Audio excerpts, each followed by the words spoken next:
दोस्तों, एक केक की दुकान में बहुत सारे केक होते हैं और सभी केक के ऊपर कांच के पुतले अपने अपने पार्टनर के साथ डांस कर रहे होते हैं। पर एक केक के ऊपर डांस कर रहे जोड़ी के बीच में झगड़ा हो जाता है तो गुस्से में आदमी लड़की को जोर से थप्पड़ मारता है तो वो नीचे गिर जाती है और उसका एक हाथ टूट जाता है। फिर वो आदमी नीचे उतरकर लड़की को उठाने की कोशिश करता है पर लड़की उसे धक्का मारती है और उसके पैर में लात मारकर अपने फ्रेंड के पास जाने लगती है जो एक लड़के के साथ मजबूरी में डांस कर रही होती है। तभी वो देखती है कि इसकी दोस्त का एक हाथ टूटा हुआ है तो ये जल्दी से केक से उतरकर अपनी दोस्त के पास पहुंच जाती है पर उसका पार्टनर भी पीछे आता है और वापस चलने के लिए कहता है पर दोनों वहां से भागने लगती है। तभी वो आदमी भी आ जाता है और दोनों लड़कियों का पीछा करते हुए पहुंच जाते हैं और आदमी चाकू निकालता है और दूसरे आदमी को भी जबरदस्ती देता है। ये सब देखकर लड़कियां भी चम्मच निकालती हैं और चारों लड़ने लगते हैं। पर तभी आदमी लड़की को चाकू से मारने वाला होता है पर ये आदमी पीछे से उस आदमी को चाकू से मारता है और लड़की की जान बचा लेता है क्योंकि वो इसकी ही पार्टनर होती है।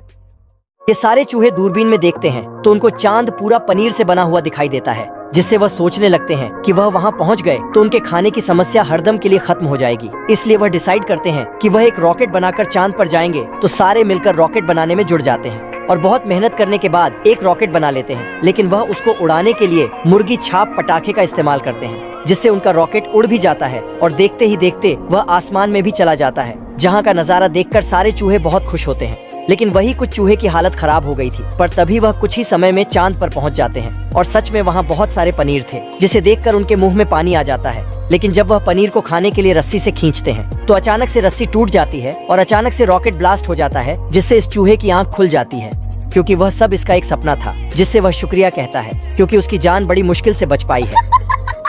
ये छोटे नाव बड़े जहाज को खींचने का काम करते हैं, लेकिन वही ये बच्चा हरदम सभी को परेशान करता है, जिससे कई छोटे नाव तो पानी में पलट जाते हैं पर इसको कोई फर्क नहीं पड़ता है। यहाँ तक कि इसने बड़ी बड़ी जहाजों को भी नहीं छोड़ा था। वह हर वक्त सिर्फ दूसरों की परेशानी बढ़ाता है, जिससे अब इसके ऊपर पुलिस हरदम नजर रखती है। पर एक दिन यह देखता है कि उसके अंकल एक बड़ी जहाज को खींच रहे थे तो वह उन्हें परेशान करने के लिए पीछे से जहाज को घुमाने लगता है। लेकिन वह उसको इतना तेजी के साथ घुमा देता है कि वह जहाज आउट ऑफ कंट्रोल होकर शहर से क्रैश हो जाती है, जिससे भारी नुकसान हो जाता है। तो इसे सजा के तौर पर पुलिस पकड़ कर ले जाती है, जिससे बच्चा रोने लगता है। लेकिन पुलिस उसे शहर से बाहर बहुत दूर छोड़कर चली जाती है, जिससे यह बेचारा बहुत उदास हो जाता है। पर तभी धीरे धीरे वहाँ का मौसम खराब हो जाता है, जिसमें यह बच्चा फंस जाता है। लेकिन तभी से वहाँ एक बहुत बड़ी जहाज पानी में फंसी हुई दिखाई देती है तो यह बिना सोचे उसे खींचने लगता है। लेकिन वह चट्टान में फंसी थी, जिससे बच्चा अपनी सारी ताकत लगाकर इसे निकाल ही देता है और सही सलामत उसे वहाँ से शहर लेकर जाता है, जिससे उसका लगा हुआ दाग हट जाता है।